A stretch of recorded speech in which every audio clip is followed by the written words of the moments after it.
অঞ্জলির বিয়ে হয়ে গেছে আর সে তার স্বামী রাকেশের সাথে গাড়ি করে তার শ্বশুর বাড়ি যাচ্ছে। তখন হঠাৎ করে অঞ্জলির পেটে ব্যথা শুরু হয়। শুনুন, কি হয়েছে অঞ্জলি? আমাকে টয়লেট যেতে হবে, কিছুক্ষণের জন্য গাড়ি দাঁড় করিয়ে দিন। হ্যাঁ হ্যাঁ নিশ্চয়ই। রাকেশ গাড়ি সাইডে দাঁড় করিয়ে দেয়। অঞ্জলি তাড়াতাড়ি সামনের ক্ষেতে ঢুকে পড়ে এবং দেখে ওখানে মীরা নামের একজন মহিলা কাজ করছে। সে অঞ্জলিকে দেখে নেয়। আরে তুমি কে?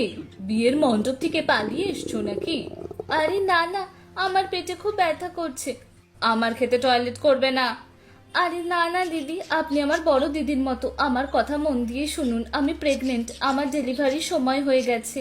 আমি বিয়ে করে আমার স্বামীর সাথে শ্বশুরবাড়ি যাচ্ছি। প্লিজ আমাকে সাহায্য করো। আমার বর ক্ষেতের বাইরে দাঁড়িয়ে আছে, যদি উনি এসব জেনে যায় তাহলে আমায় ছেড়ে দেবে, প্লিজ। মীরার বাড়ি ক্ষেতের পাশেই ছিল। সে অঞ্জলির ডেলিভারিতে সাহায্য করে আর একটা ছোট বাচ্চা হয়। আরে এ তো সুন্দর একটা মেয়ে হয়েছে, অনেক শুভেচ্ছা। এই বাচ্চাকে আপনি রেখে দিন, 1 মাস পরে আমি এসে বাচ্চাকে নিয়ে যাব। আমি বন্ধা, আমি এই বাচ্চাটাকে রেখে দেব। কি ভাবছেন আপনি? আপনার ছোট বোনকে সাহায্য করবেন না? ঠিক আছে, আমি এই বাচ্চাকে রেখে দেব, কিন্তু এই বাচ্চার আসল বাবা কে সেটা আমি আপনাকে বলতে পারছি না এখন। আমি ফিরে এসে আপনাকে সবটা বলবো। অঞ্জলি বাচ্চাটাকে মীরার কাছে রেখে ফিরে আসে। মীরা তার স্বামী মহেশকে সব খুলে বলে। কি বলছো মীরা?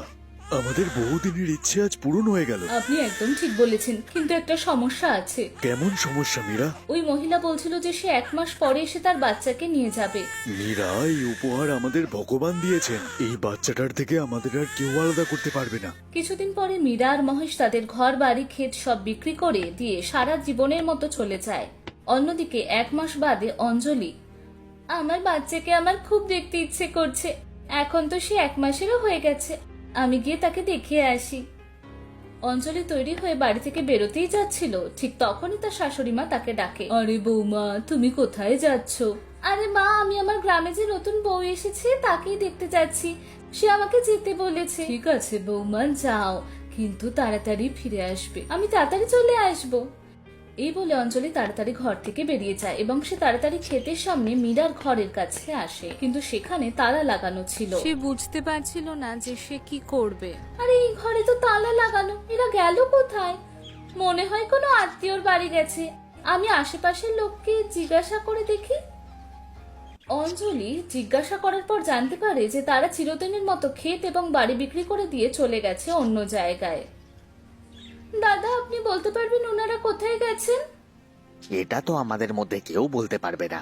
এবার অঞ্জলি ভেঙে পড়ে এবং মীরার ঘরের সামনে বসে কাঁদতে শুরু করে। সে খুবই দুঃখ পায় এবং এটা ভাবে যে সে তার প্রথম সন্তানকে কোনোদিন দেখতে পাবে না। এই দুঃখ নিয়ে সে তার ঘরে ফিরে আসে। ওদিকে মীরা আর মহেশ একটা ঝুপড়ি তৈরি করে সেখানে থাকতে শুরু করে। মহেশ মজদুরি করে তাদের সন্তান সোমিয়াকে বড় করতে থাকে। মীরা, আমি কাজে বেরোচ্ছি। এই নিন, আপনার টিফিন তৈরি করে দিয়েছি। মহেশ বাচ্চাটাকে আদর করে তার কাজে বেরিয়ে পড়ে। এমন ভাবে সময় পেরিয়ে যায়। অন্যদিকে অঞ্জলি আবারও গর্ভবতী হয়। এর 9 মাস পরে অঞ্জলি আবার একটি মেয়ের জন্ম দেয়। এই নাও মা, লাড্ডু খাও, তুমি ঠাকুমা হয়ে গেছো। তার দ্বিতীয় বাচ্চাকে দেখে অঞ্জলির তার প্রথম বাচ্চার কথা মনে পড়ে, কিন্তু সে কাউকে এই কথা বলতে পারে না। তারা তাদের বাচ্চার নাম জ্যোতি রাখে। সবকিছু ভালোই চলছিল। একদিন রাতে যখন অঞ্জলি তার স্বামী এবং বাচ্চার সাথে খেলছিল, তখন তার ফোনে একটা মেসেজ আসে।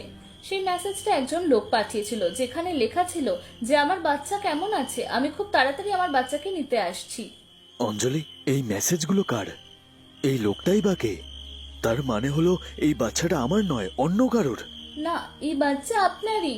তাহলে বলো এই লোকটাকে যার মেসেজ এসছে। অঞ্জলি যখন তার প্রশ্নের কোনো জবাব দেয় না, তখন রাকেশের সন্দেহ আরো প্রবল হয়ে ওঠে। আর রাকেশ ওই ছোট বাচ্চার সাথে অঞ্জলিকে ওই ঘর থেকে সারা জীবনের মতো বার করে দেয়।